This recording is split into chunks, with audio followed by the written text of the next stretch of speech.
I think if I hear you call me Becky one more time, six-pack, I'm gonna pop your tops. All six of them. Who are you?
Hey, this is Matt once again. Welcome back to another video, and this is a request for Dan. Thank you so much. It's a paid request. If anyone has any requests, reviews, topics, reactions, pretty much any type of video they want me to do, you send a request either directly to my PayPal or join my Patreon. Both things are down below in the info box. Now, this is for a film called Just One of the Girls from 1993. And it stars Corey Haim, and I like Corey Haim. I miss the guy. I love Watchers and The Lost Boys, even films like Demolition High, I didn't mind.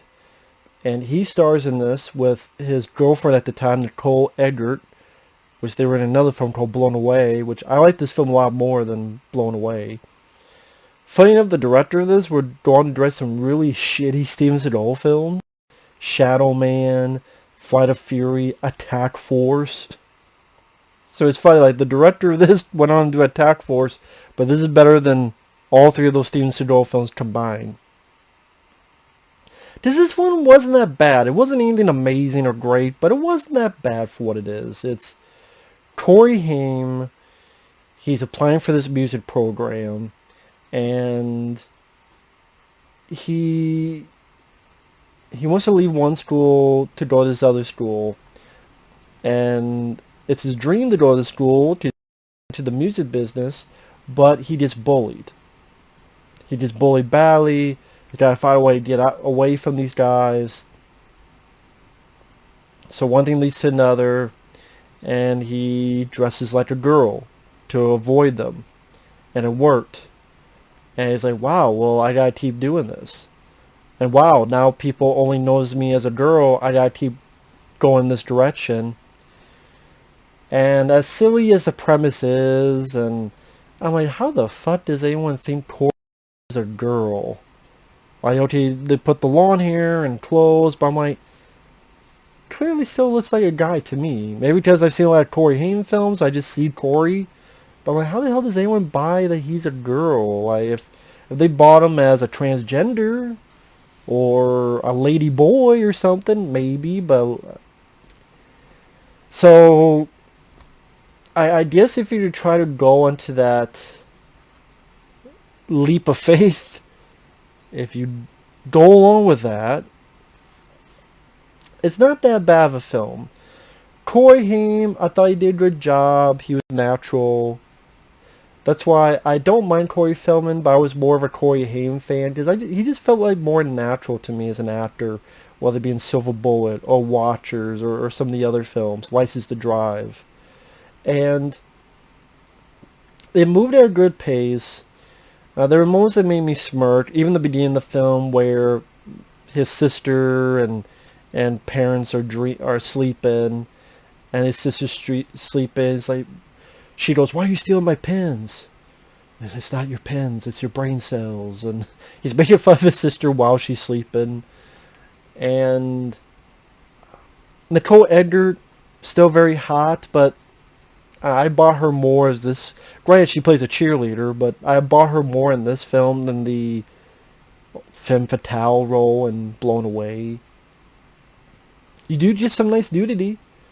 Just in Gym, as the girl, she has a whatever. Corey Haim has a doctor's note, so it's like, okay, you don't clean and mop the locker room. And sees all these naked chicks, and it's like it's a guy's dream. And, just titties and bush and titties. And I didn't expect that. I should have. I don't know. For some reason, I expected this to be like a PG-13, like License to Drive movie. But no, you got the titties and bush. So it is yeah.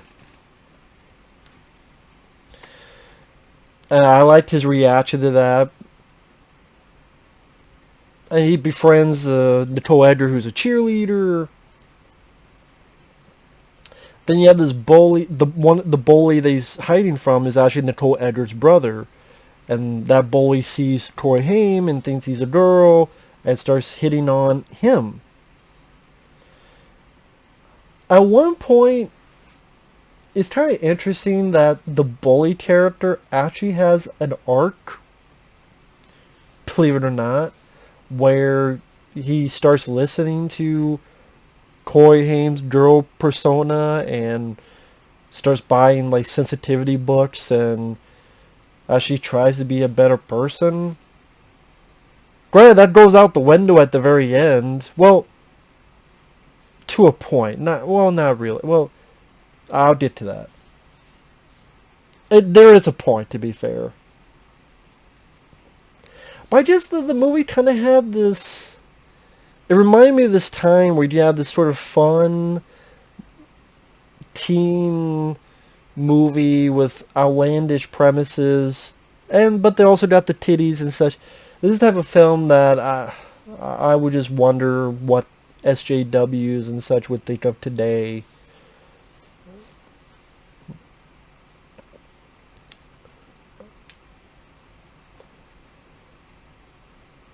But I mean, there's moments where the gym teacher finds out or thinks she's found out about Corey Haim, but then she's like, wait a minute, you're a guy?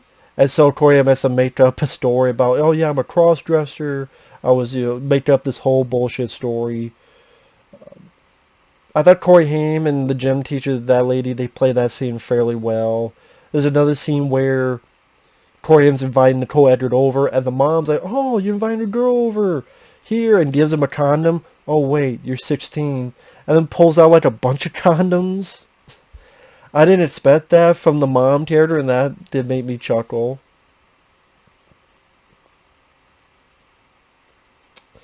And the dad, his reactions, he's wondering, is his son gay? Oh wait, is his son a cross-dresser? But I thought it was handled fairly well, where it's not homophobic or transphobic or anything of that nature. I thought it was actually handled rather respectfully in that case, compared to other movies, I would say.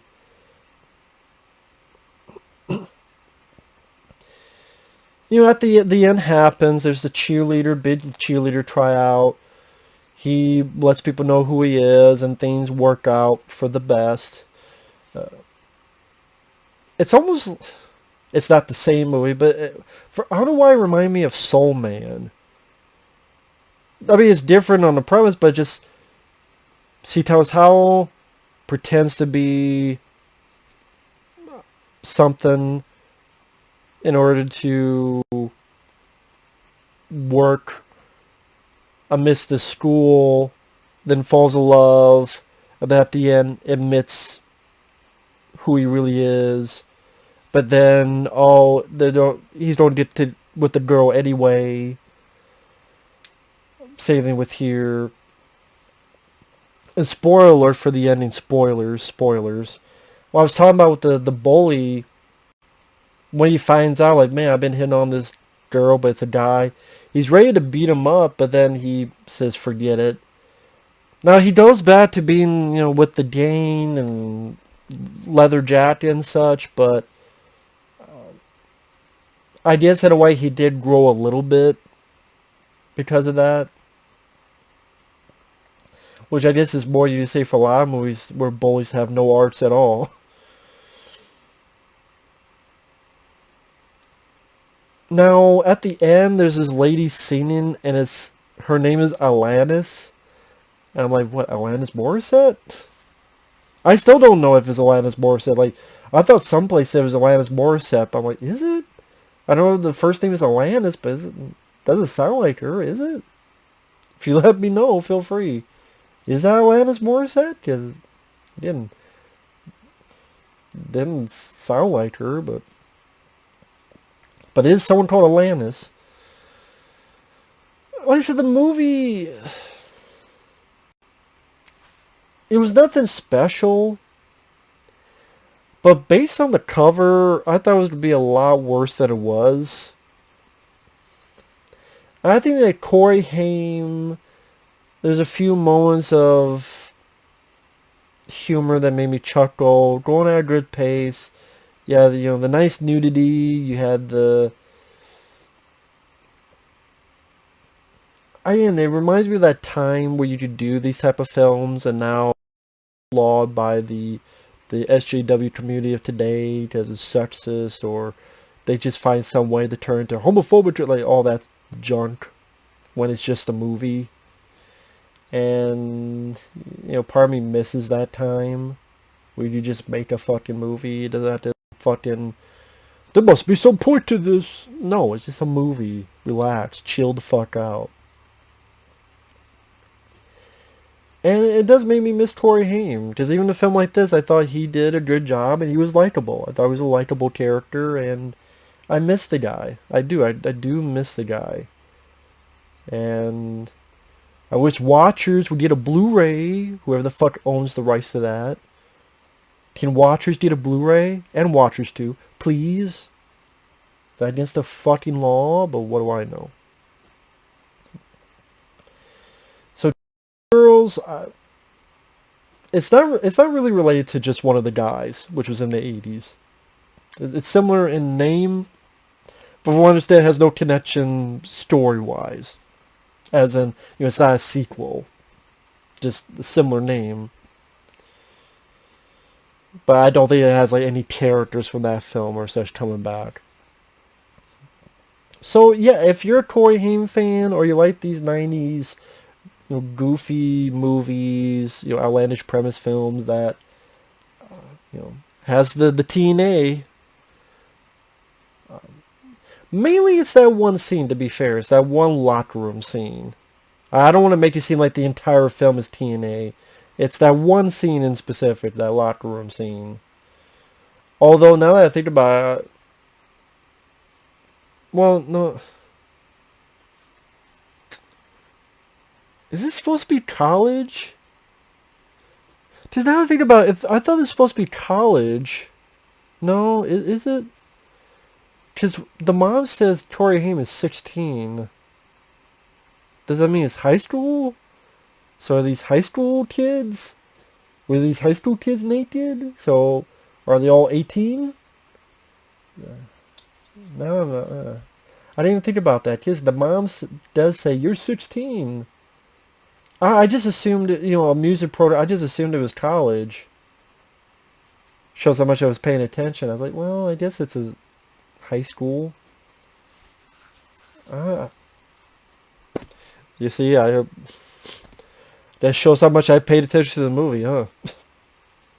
So yeah, it's not a classic, but it was a fun time waster. Again, despite what I just said. But with all said and done, rest in peace, Corey Haim. And sad that he went too young. And, sad that his career dwindled because of the drug usage. And that drug usage was probably because of other things that happened to him, which is even more sad. So, with that said, thanks for watching. Take care. We'll see you guys later. Bye-bye.